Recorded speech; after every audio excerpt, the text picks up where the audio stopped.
para aqui só um minuto.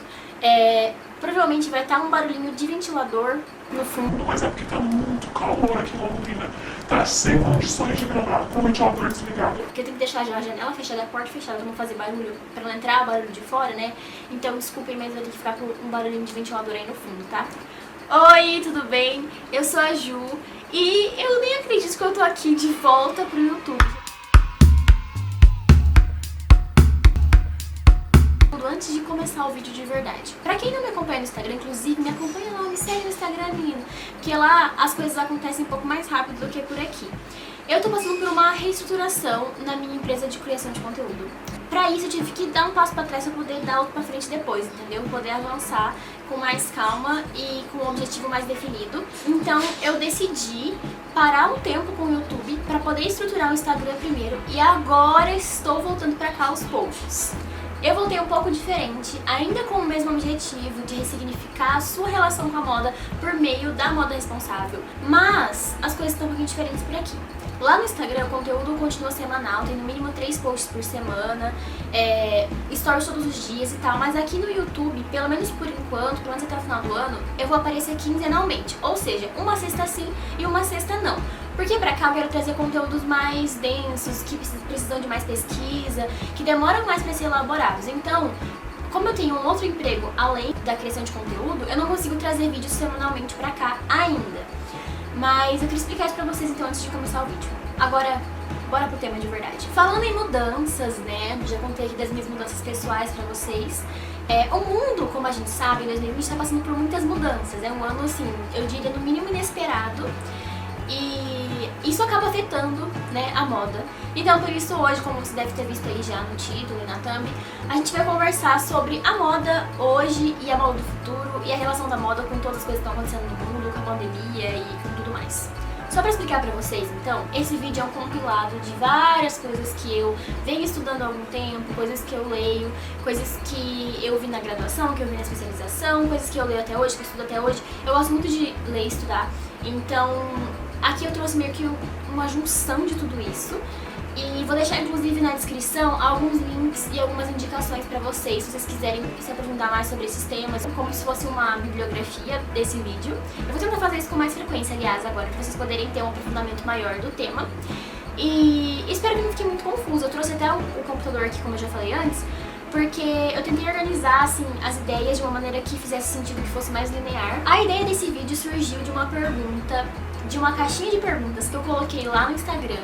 E me mandaram uma pergunta lá que eu falei, meu, esse tema é massa, vou fazer um vídeo no YouTube sobre isso. O que vocês acham, galera? Aí a galera do Instagram falou, queremos esse vídeo. Então eu trouxe pra cá hoje. Eu vou ler aqui pra vocês. Clécio, coloca aí no tela pra gente, por favor. Clécio é o meu editor, tá? Tô falando com ele. A Fernanda Martins perguntou o seguinte: o que tu acha que vai mudar em questão de sustentabilidade e de moda a partir da pandemia? E eu achei essa pergunta muito interessante. E tem muita coisa pra gente falar sobre isso. Então, esse é o tema do vídeo de hoje. Para começar a responder a Fernanda e vocês também, é importante a gente sempre lembrar que a indústria da moda é uma das mais poluentes do mundo. Inclusive, um fato curioso sobre isso é que, fazendo as pesquisas para esse vídeo, eu descobri que uma informação que eu sempre achei que fosse verdadeira, na verdade não era. Talvez você até tenha me ouvido falar já que a indústria da moda é a segunda mais poluente do mundo. Porém, eu vi um artigo no Modifica, que eu vou deixar o link aí na descrição também, falando que essa informação não é confirmada, tipo, não existe nenhum estudo, nenhum dado que realmente comprove que a indústria da moda é a segunda mais poluente do mundo. Porém, independente do lugar que ela fica no ranking, ela é sim muito, muito poluente. E claro, a gente já sabe que a gente tem que fazer algo para tentar mudar esse cenário. Bom, falando de pré-pandemia, o mercado de moda, a indústria de moda já tinha começado a mudar algumas coisas há alguns anos. Assim, em passos lentos e tal, ainda eram mudanças bem pequenas, mas tinha começado.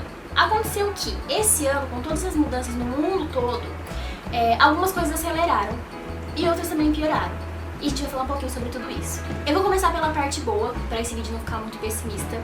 E conversando com a galera lá no Instagram, conversando com os meus amigos, com as pessoas que me rodeiam, assim, com meus familiares e tudo mais, eu percebi que muita gente que nunca tinha parado pra pensar sobre esses temas, sobre sustentabilidade na moda, sobre comprar com responsabilidade, sobre consumir localmente, Muita gente começou a pensar sobre isso esse ano. Essa situação que mudou o nosso modo de viver, né, de certa forma, pelo menos a maioria das pessoas, afetou a vida de todo mundo. Então, isso fez com que a gente olhasse um pouco mais pra dentro e começasse a pensar mais, poxa, talvez aquela loja enorme que, sei lá, multimilionária de roupa, não vai sofrer tanto assim com a pandemia, com a quarentena, mas meu vizinho aqui, que vende pão, aqui do lado da minha casa, pra ele provavelmente vai ter um impacto. Então, assim, todo mundo começou a pensar mais nessas coisas e a consumir mais local. Esse movimento de consumir localmente cresceu bastante, né, durante a pandemia. Então eu percebi uma melhora positiva em algumas pessoas ao meu redor e, assim, de gente que já pensava alguma coisa sobre isso, já tinha uma sementinha plantada, sabe? Começou a mudar e a pensar mais sobre isso. E não só pensar, como agir mais em relação à moda responsável. Então aconteceu, às vezes até por uma força maior, né? Por causa desse rolê da pandemia, por exemplo, teve uma fase que não estavam exportando muitas coisas, então as empresas não conseguiam importar matéria-prima de fora e tudo mais. E aí as pessoas foram meio que forçadas a procurar outros caminhos, a produzir localmente. Então, de alguma forma, a pandemia e a quarentena aceleraram um pouco em alguns aspectos esse processo de mudar como a moda vinha sendo feita até hoje. Porém, por outro lado, não vou também ficar aqui falando como se a pandemia, nossa, foi uma coisa muito boa, ajuda todo mundo e tal. Não, não é isso. Só quis falar alguns pontos que ela, digamos assim, acelerou de uma maneira positiva, se é que é possível isso, mas também tem o outro lado, né, que é muito forte, que principalmente, não só da parte do consumidor, eu já falo do consumidor, mas da parte das marcas, começaram a surgir marcas que se utilizam desse termo sustentável, mas que não necessariamente pensam assim, que não necessariamente agem em relação a isso. Como o mercado percebeu que as pessoas começaram a se importar mais com isso, algumas empresas, novas e velhas também, começaram a se aproveitar desse momento para tentar ganhar mais público, só que de uma maneira não muito legal. E eu trouxe inclusive um exemplo aqui, espero que não gere muita polêmica, mas assim, vocês com certeza devem ter ouvido falar na nova marca da Marina Barbosa, né, de roupas, da Ginger. E essa marca foi lançada no meio da pandemia, no meio da quarentena. Ela teve um momento de, tipo, pré-lançamento e tal, que ela foi na feira com as roupas da marca, e aí saíram várias reportagens sobre isso. E em todas as reportagens que eu li sobre, falava que a marca era sustentável. Eu até trouxe uma manchete aqui pra citar pra vocês, e o link vai estar na descrição também, que era o seguinte: Ginger. Marina Rui Barbosa lança a marca de roupas atemporais e sustentáveis. As peças versáteis e atemporais são feitas com matéria-prima e produtores brasileiros e uma rede sustentável que se preocupa com o impacto gerado, com o meio ambiente e com o futuro. Para que o consumo seja inteligente e editado, a Ginger não seguirá calendário de lançamentos tradicionais de moda. Beleza, você lê assim, né? À primeira vista você pensa, uau, que incrível. Mas eu quero pontuar algumas coisas aqui. A maneira que eles explicaram quais são as ações sustentáveis deles, meio que fala e não fala nada. Quando você entra no site, depois que a marca foi lançada, se você entra no Instagram deles ou no site, não tem informação suficiente sobre quem produz essas roupas. Tudo bem, produzido no Brasil, mas não significa que, por ser produzido no Brasil, que não é trabalho análogo à escravidão, entende? Uma coisa não anula a outra. Então, assim, não tem muitas informações sobre quem produz essas roupas. Em relação à matéria-prima, só fala que é 100% algodão, mas não fala que é algodão orgânico, por exemplo.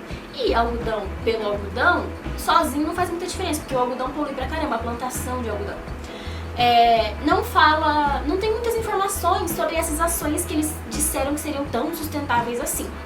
E aí, ainda por cima, pra piorar a situação, a Mirella, que é eu vou deixar o arroba dela aqui na tela também pra vocês, que é uma blogueira também que eu sigo, tem uma marca de jeans e tal, sustentável. Ela indagou a Ginger e a Marina em relação a isso. Falou, pô, vocês falaram que vocês são sustentáveis, mas e aí? Cadê as ações? Cadê a transparência com o público? E ao invés de responder a Mirella, o que a marca fez? Bloqueou o perfil dela. E aí esse tipo de ação deixa a gente pensando, poxa, mas então se a gente vai lá pra conversar com a marca, pra perguntar pra eles o que eles estão fazendo em relação à sustentabilidade, já que eles se colocaram assim no mercado e a marca bloqueia a pessoa, não faz muito sentido, né? Pra mim, fica bem contraditório. Então também tem esses casos que aconteceram agora na pandemia. Teve o rolê da Tayla Ayala, é difícil falar esse nome, que lançou uma marca que chamava Vírus, sabe? Então, assim, esse momento de marcas e pessoas usando esses termos, essas coisas de sustentabilidade pra fingir que estão fazendo alguma coisa a respeito. Agora, falando em relação ao consumidor, Eu falei da parte positiva lá atrás, né, que as pessoas que já tinham essa sementinha da sustentabilidade plantada começaram a pensar mais e a agir mais em relação a isso. Mas também aconteceu que muita gente, por causa de toda essa instabilidade, tudo isso que está acontecendo, a gente está vivendo um cenário, um momento histórico muito tenso, muito triste. Então, isso muitas vezes pode afetar na parte do consumo. Porque não só falando de roupas, mas do consumo como um todo, muita gente se utiliza do consumo para tentar suprir algumas necessidades emocionais, alguns rolês de ansiedade. Então, o que a gente viu também acontecer, muita gente falar sobre isso, principalmente do início da quarentena, mais nos primeiros 2 meses assim, é que as pessoas começaram a consumir mais pela internet pra tentar suprir alguma coisa. E a gente sabe que isso também não é legal. É claro que eu não tô aqui pra julgar ninguém e falar tipo, todo mundo que comprou por impulso tá errado, não sei o que. Não, pelo amor de Deus. Meu papel aqui não é esse. Meu papel aqui é tentar ajudar todo mundo a pensar um pouquinho mais antes de comprar, a pensar se a gente realmente precisa daquelas peças ou daquelas coisas ou não. E como eu disse antes, a gente tá passando por um momento complicado do planeta, sabe? E no Brasil, então, gente, vocês sabem que o brasileiro não tem muito de paz, né? Ainda mais com esse governo, com tudo isso que tá acontecendo, todo esse rolê de queimadas e tudo, né? Tudo que tá acontecendo esse ano tá, assim, um caos, uma loucura. Então, é normal também que esse tipo de coisa aconteça. É claro que é importante a gente se cuidar, quem tiver a oportunidade de fazer terapia, faça. E esse tipo de coisa ajuda a gente a não descontar algumas frustrações, algumas coisas no consumo. Mas também eu não vou ficar jogando pedra em quem fez isso ou quem tá fazendo isso, porque a situação do mundo tá complexa. Agora, trazendo um pouco pra mim, eu mesma que me achava super bem resolvida com as roupas e tudo mais. Assim, não aconteceu de eu comprar coisas por impulso durante a quarentena agora, mas o que eu percebi é que a minha relação com as minhas roupas mudaram bastante. No início da quarentena, eu tinha ficado bem desestabilizada e inclusive com os meus conteúdos e me questionando o que valia a pena fazer ou não e tal. E foi uma fase que assim, eu ficava de pijama o dia inteiro, não me arrumava pra nada, eu saía da cama e ia trabalhar, depois voltava a dormir. Eu percebi que, pra mim, isso não é uma regra. Ter esse momento de trocar de roupa, escolher um look que eu goste, passar maquiagem, colocar um brinco e tal, isso me ajudou a passar por esse momento e me ajuda a trabalhar. Eu tô trabalhando em casa agora, desde março. Então isso me ajuda a entender, tipo, esse é o meu momento de trabalhar. Depois eu vou tomar um banho no final do dia, tirar a maquiagem e tal, colocar meu pijama e aí é meu momento de descansar, entende? Então, algumas coisas assim mudaram nessa minha relação com as minhas roupas. Outra coisa que eu percebi também, e que eu conversei com as pessoas pelo Instagram e muita gente falou mesmo, é que antes da quarentena, antes da pandemia, a gente separava muito as roupas que são de sair e as roupas que são de ficar em casa, ou as roupas que são de trabalhar e as roupas que são de ir pra balada, sabe assim? Com essa situação de ficar em casa o dia inteiro, de fazer tudo dentro de casa, eu comecei a misturar tudo isso e falei, por que eu tô guardando roupa pra quando algum dia eu puder sair, puder ir num rolê, sabe? Assim, começou a não fazer sentido mais isso de guardar roupa ou de esperar ter o momento certo pra usar. Eu comecei a falar, gente, o que é isso? Eu vou usar as roupas quando eu tiver afim, do jeito que eu quiser. Se eu quiser ficar de salto dentro de casa, eu vou ficar de salto. Não que eu fique, porque eu tenho preguiça de usar salto. Mas se eu quiser usar brilho de manhã, eu vou usar. Se eu quiser passar glitter no meu olho, se eu quiser passar sombra azul, sei lá. Isso foi uma coisa que eu também mudei na minha relação com as roupas e também com maquiagem, com acessórios. Eu comecei a não esperar mais a oportunidade certa pra usar as roupas, sabe? Agora eu tô usando assim, do dia que eu quiser, do jeito que eu quiser. Inclusive também o dia que eu quero de ficar de pijama eu fico. Eu consegui encontrar no meio de tudo isso uma relação mais saudável entre eu e meu guarda-roupa. Então, pra resumir e começar a se encaminhar também pro final desse vídeo, o que vai ser da moda e da sustentabilidade daqui pra frente? É aquilo que eu falei, eu acho que quem já pensava sobre esses assuntos começou a agir mais e a fazer mais coisas a respeito. Quem ainda não pensava, talvez seja a oportunidade de começar a abrir os olhos para isso e a perceber que se a gente não pensar no coletivo, se a gente não fizer as coisas juntos e coisas que façam bem para todo mundo, a gente vai pro fundo do poço, todo mundo junto. Inclusive, eu na faculdade, na graduação, acho que foi na graduação mesmo, a gente leu alguns trechos em uma matéria de sustentabilidade que tinha do livro Ponto de Mutação, do Capra. Eu vou deixar o nome aí pra vocês também. E nesses trechos desse livro que a gente leu, o Capra falava muito sobre como o mundo vinha sendo organizado de uma forma cartesiana e tudo separadinho, tipo, cada pessoa aprende a fazer uma coisa só, ninguém entende do processo do outro, cada um por si. E agora a gente tá caminhando pra um momento mais circular, mais conectado, onde todo mundo sabe fazer tudo, digamos assim, onde as pessoas começam a se ajudar e a pensar mais no coletivo. Inclusive, no livro Moda com Propósito, também do André Carvalhal, várias coisas que eu falei aqui também, ele cita no livro. Ele fala que enquanto a gente não conseguir retomar esse espírito de coletividade que os nossos ancestrais tinham, a gente não vai conseguir evoluir. E eu acredito muito nisso. E mesmo com todas as coisas ruins que aconteceram e que eu comentei com vocês e tal, eu tento me apegar sempre nessas partes boas e acreditar nas micro-revoluções e acreditar no trabalho que eu faço aqui, no trabalho que vocês fazem também, de conversar com as pessoas sobre isso, de trocar mesmo e de pensar mais no coletivo. Eu acho que assim a gente vai conseguir chegar em algum lugar, sabe? Que se a gente for parar pra pensar, tipo, putz, eu não tenho como influenciar o mundo inteiro, não tenho como eu mudar o mercado de moda do dia pra noite. Aí você vai desistir, não vai fazer nada, e aí não vai mudar mesmo, entendeu? Então eu acho que se cada um pensar no seu grupinho ali, nas pessoas que você consegue alcançar, e fizer alguma coisa em relação a isso, a gente vai conseguir chegar em alguma mudança em algum momento. O Capra também fala no livro que a gente tá passando por um momento de transição. E não é assim, tipo, 2020. São muitos anos que é esse momento de transição. Que já vinha acontecendo há vários anos e continuará acontecendo por alguns anos. De essa briga de forças, assim. Então, o que vinha sendo, o que era o normal antes, eu não queria usar esse termo aqui, mas não tem como não usar, né? Esse rolê que a galera fala, tipo, de novo normal, não é uma coisa que tá surgindo em 2020. É uma coisa que já vinha sendo construído há alguns anos e que ainda vai demorar alguns anos também pra ser instituído de verdade. Então, assim, durante todo esse tempo de transição, vai ter essa briga de poderes, vai ter gente super tradicional contra pessoas que têm a cabeça mais aberta. É um momento mesmo de impasse que a gente tá vivendo e que a gente tem que se posicionar, tem que fazer a nossa parte, o que tiver ao nosso alcance, pra tentar que, sei lá, os meus netos, os nossos netos, ou netos dos nossos netos, ou enfim, nossos parentes, se assim puderem ter filho também, tudo bem.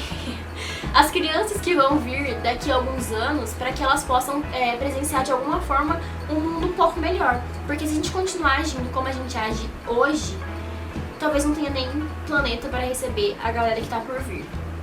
Então, para fechar esse vídeo, queria deixar essa mensagem para vocês, pra gente continuar acreditando no poder das micro-revoluções, continuar fazendo o que tá ao nosso alcance e tentar, mesmo no meio de todo esse caos, manter assim a saúde mental e se manter saudáveis e cuidar um do outro, porque a gente só vai conseguir mudar essa situação toda com a ajuda das outras pessoas, não dá pra fazer nada sozinho. Sustentabilidade também é sobre isso, sobre coletivo, é sobre pensar em todo mundo.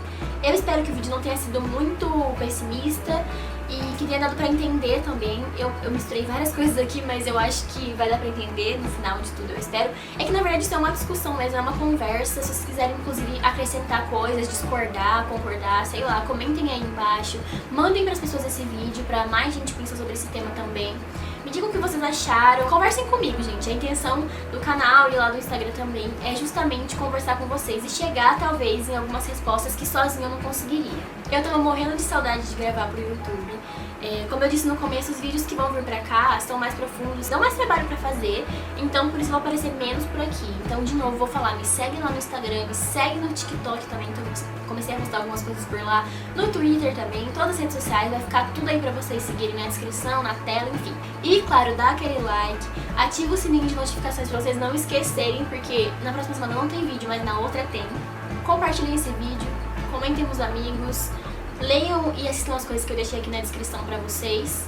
E bora continuar construindo esse futuro um pouco melhor juntos. Tchau, um super beijo pra vocês e até daqui 2 semanas.